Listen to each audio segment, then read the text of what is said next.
Dia fabrika amin'ity zany hotelin-jatao ny fitambarana. Dia izy ity moa zany etsika efa fanao isan-taona izay nirahana miasa tamin'ny fahazana fadimy a.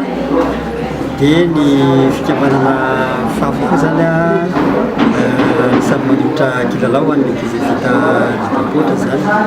Fikamanana fafy izay tagnany député Lahovina zany samy manolotra isan-taona. Ohatra fobe ho an'ny fiarahamonina zany hoe amin'ny ankapobeny zany dia mitondra fanampiana ho an'ny fianakaviana, sahirana amin'ny ankapobeny zany izy satria tena hoe zanaky sahirana mihitsy mitondra manao fobe matetika fa ny olona manam-bola nge tsy hanao fobe zany mihitsy izy ary rasiny hoe inatra ho azy ary manao an'itony fa ny tsy manana mihitsy ny tena nazakazaka manao an'itony amin'ny ankapobeny.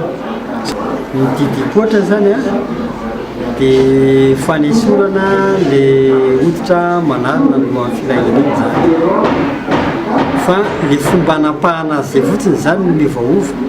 Dia zay mahatonga le anarana hoe gasy na la hoe na hoe le fomba moderna amin'izao fotoana izao. Zany hoe le fitaovana anapahana azy zany amin'izao fotoana izao no mampiasa an'le bistouri électrique zay mahavetivety an'le izy a sy mahatamana ny lalan-draka mahatonga le izy tsy mandeha ary mahavetivety dia maina mifery a. Dia zay zany tombony zany zay le afanganan'izay sy le hoe vetivety dia maina mifery sy tsy misy mandeha. Le fampiasana bistouri électrique a dia fampiasana amin'ny opératoire ny fanamboarana zany hoe famataona maro zany nampiasana dokotera ny zavatra io.